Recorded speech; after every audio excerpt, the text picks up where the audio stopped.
Hola, mi nombre es Luz Elena y en el día de hoy les voy a mostrar el problema 2 del IMO del 2021. Entonces, el problema 2 del IMO del 2021 es este que está acá. Es una desigualdad y nos piden mostrar que esta desigualdad es verdad para todos los x1 hasta xn que sean reales. ¿Ok? Entonces, esta desigualdad se ve bastante imponente. Entonces, vamos a llamar el lado izquierdo y el lado derecho de formas separadas y vamos a trabajar con ellos individualmente. Entonces, el lado izquierdo lo vamos a nombrar L y el lado derecho lo vamos a nombrar R. Y lo primero que voy a hacer es voy a tomarme un tiempo para hablarles de algunas observaciones y luego de algunos resultados que van a ayudar a motivar más la solución que les voy a mostrar. Sí, porque si salto directamente a la solución, no va a quedar claro cómo es que uno naturalmente puede llegar hasta esa solución. Entonces, la primero que voy a hacer es mostrarles observaciones. La primera observación es la siguiente.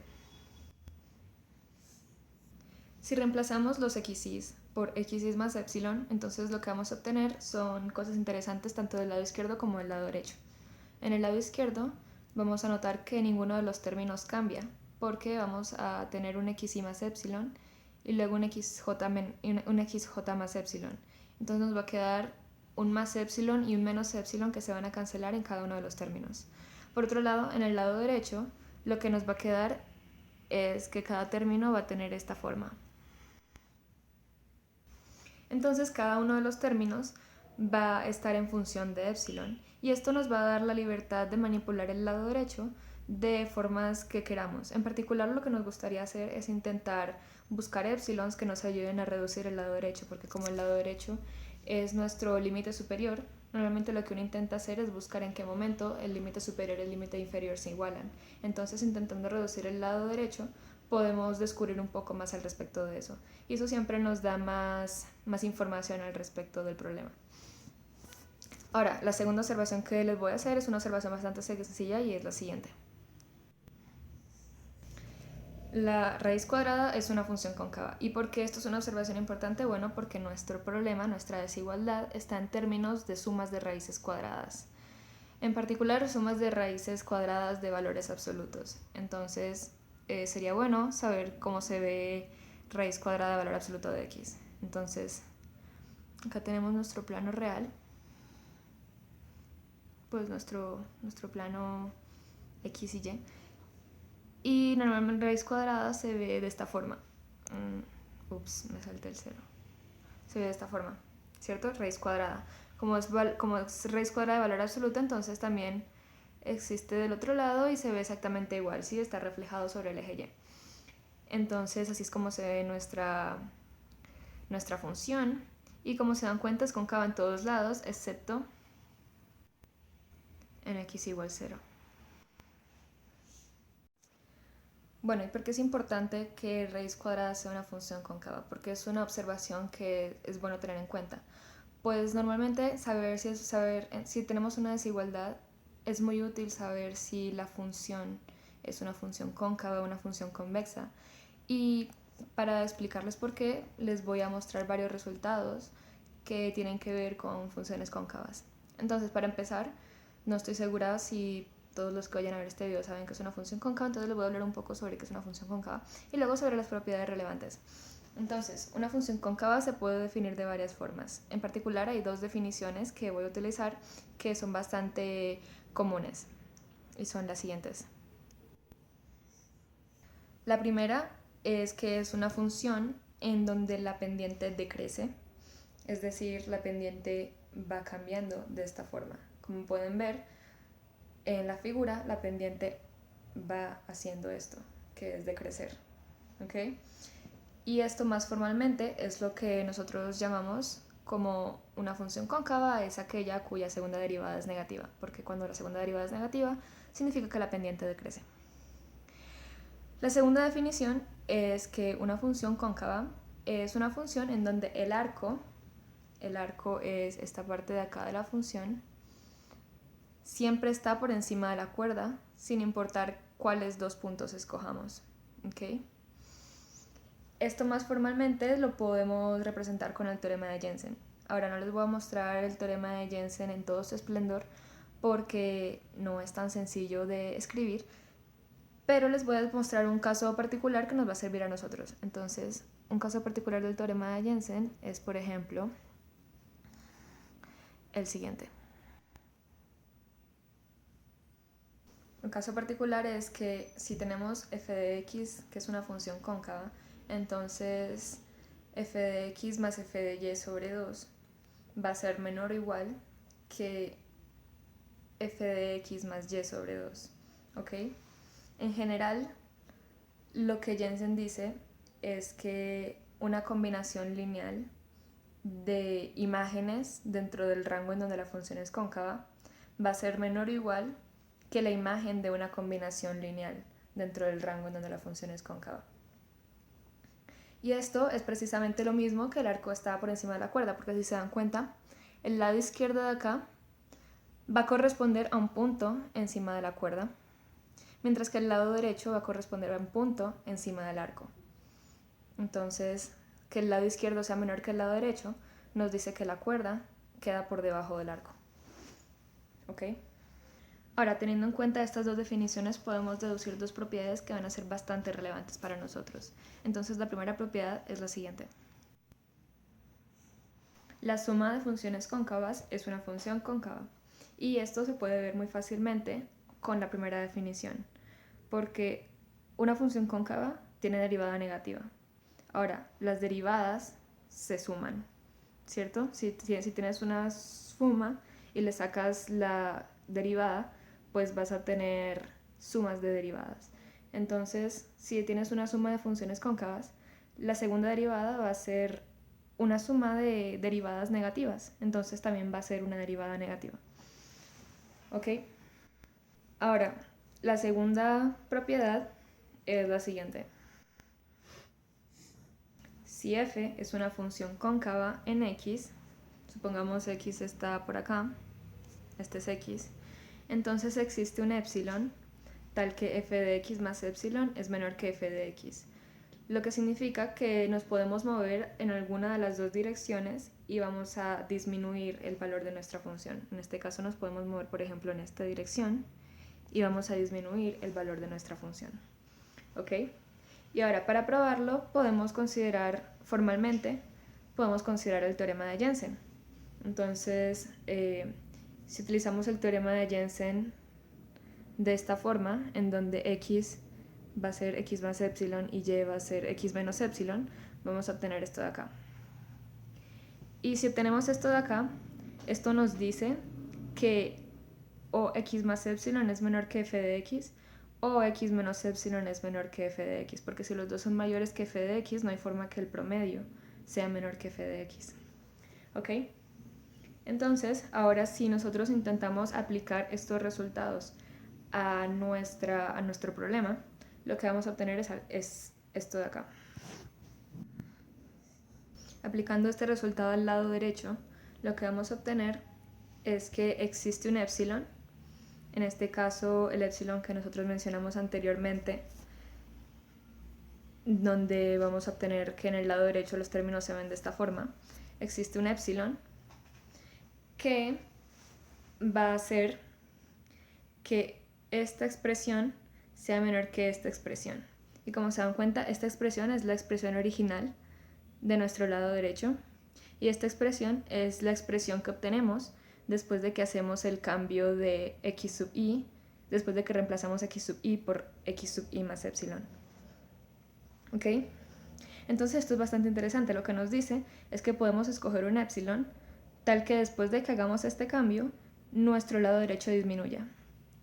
Ahora, es importante recordar que esta propiedad de acá solamente se cumple cuando f es cóncava en x. En nuestro caso, x son todos los x1 hasta xn, ¿ok? ¿Y cuando es f cóncava en x? Bueno, una forma en la que f puede ser cóncavo en x es cuando cada uno de los términos es cóncavo. Y como vemos anteriormente, cada uno de los términos tiene esta forma, y estos términos son cóncavos siempre, excepto cuando son iguales a 0. Entonces, una forma en que sea cóncava es si xy más xy es diferente de 0 para todo xy más xj. O si xy es diferente de 0 para todo i. Perdón, no o, i. Y xy es diferente de 0 para todo i. Porque recordemos que estos términos pueden ser, o sea, tenemos dos casos, en que sean diferentes, ¿sí? En que i y j sean diferentes o que sean el mismo. Si i y j son diferentes, entonces la suma tiene que ser diferente de 0, ¿sí? Si i y j son el mismo, entonces pues xy tiene que ser diferente de 0. Entonces, teniendo esto en cuenta, podemos hacer lo siguiente. Si r es cóncava, entonces sabemos que existe un epsilon que la hace más pequeña, ¿cierto? Eso fue lo que mostramos. Entonces podemos utilizar este epsilon para reemplazar. Entonces, reemplaza para todo i. Y con este reemplazo vamos a hacer r más pequeña. Y si el r resultante sigue siendo una función cóncava, entonces, o sea, sigue siendo cóncava en ese punto, entonces volvemos a reemplazar. Y así sucesivamente nos movemos a lo largo de la función hasta que encontremos un punto que no es cóncavo. Entonces, cuando r no sea cóncava, significa que tiene que pasar alguna de las dos cosas que dijimos, ¿cierto? Alguna de estas dos cosas de acá. Porque si significa que no puede pasar alguna de las dos. Porque si las dos ocurren, entonces r es cóncava, ¿cierto? Entonces, pasa lo siguiente. O existe un i y un j tales que xy más xj es igual a 0, o existe un i tal que xy es igual a 0. ¿Cierto? Entonces lo que queremos ver es que en cualquiera de estos dos casos estos términos van a ser irrelevantes, y eso es lo que ahora vamos a mostrar. Y esto nos sirve porque si son irrelevantes podemos descartar esos términos y obtenemos una desigualdad igual pero con menos términos, lo que nos permite hacer una inducción. Entonces esa es nuestra idea. Prácticamente lo que queremos hacer es mostrar que toda esta desigualdad en n términos se reduce a una desigualdad con menos términos y que podemos hacer inducción en el número de términos. Entonces, estos son los dos casos que tendríamos. El caso 1, en el que existe un i y un j, tal que xy más xj es igual a 0. Y el caso 2, en el que existe un i, tal que xy es igual a 0. Entonces, consideremos cada uno de estos dos casos y veamos cuáles son los términos que son afectados en cada uno. Entonces, en el primer caso, digamos que xy es x y que xj es menos x para simplificar las cosas. Los términos que contienen a xy y xj serían los siguientes. Serían la suma de todos los que tienen xy más algo, la suma de todos los que tienen xj más algo, la suma de los que son iguales, o sea, xy más o menos xy, o xj más o menos xj, y la suma de, pues, xy más o menos xj, ¿cierto? Entonces, pues pongo el más o menos porque para considerar el lado derecho y el lado izquierdo al mismo tiempo. Ahora, si consideramos el lado derecho, si simplificamos, lo que nos queda en el lado derecho va a ser lo siguiente.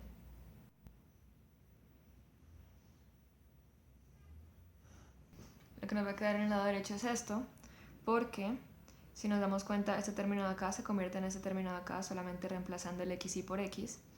Este término de acá se convierte en este término de acá reemplazando el xj por menos x.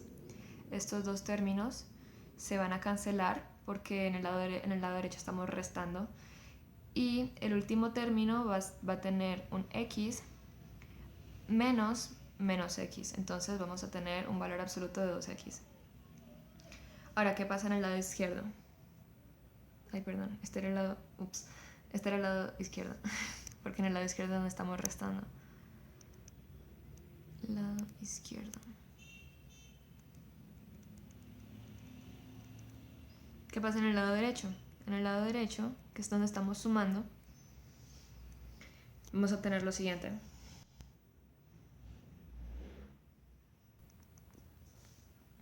En el lado derecho vamos a obtener esto de acá, porque este término de acá lo obtenemos cuando reemplazamos xy por x en el primer término. Este término de acá lo obtenemos cuando reemplazamos xj por menos x en el segundo término.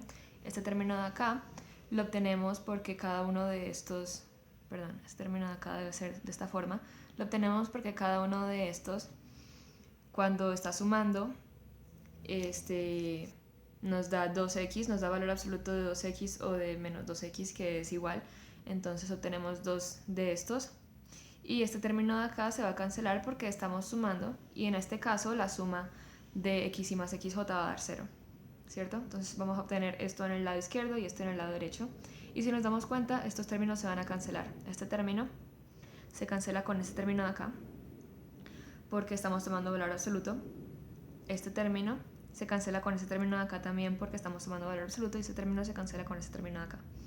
¿Ok? Entonces, como nos damos cuenta, en el caso 1, todos los términos que contienen a i o a xy o a xj se van a cancelar. Entonces, cuando estamos en el caso 1, estos términos son irrelevantes y los podemos eliminar de nuestra desigualdad, lo que nos va a dejar una desigualdad que tiene 2 términos menos. ¿Ok? Ahora, en el caso 2, ¿qué pasa? En el caso 2 pasa algo bastante similar. Los términos que son relevantes son los que contienen a x, y esos son los siguientes.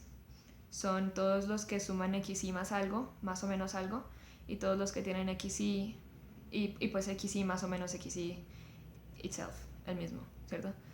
Entonces, esta parte de acá, tanto en el lado izquierdo como en el lado derecho, cuando reemplazamos x y igual 0, vamos a obtener esto. Y esta parte de acá, cuando reemplazamos x igual 0, va a desaparecer. Entonces, tanto en el lado izquierdo como en el lado derecho vamos a obtener este mismo valor. Y pues se pueden cancelar mutuamente, ¿cierto?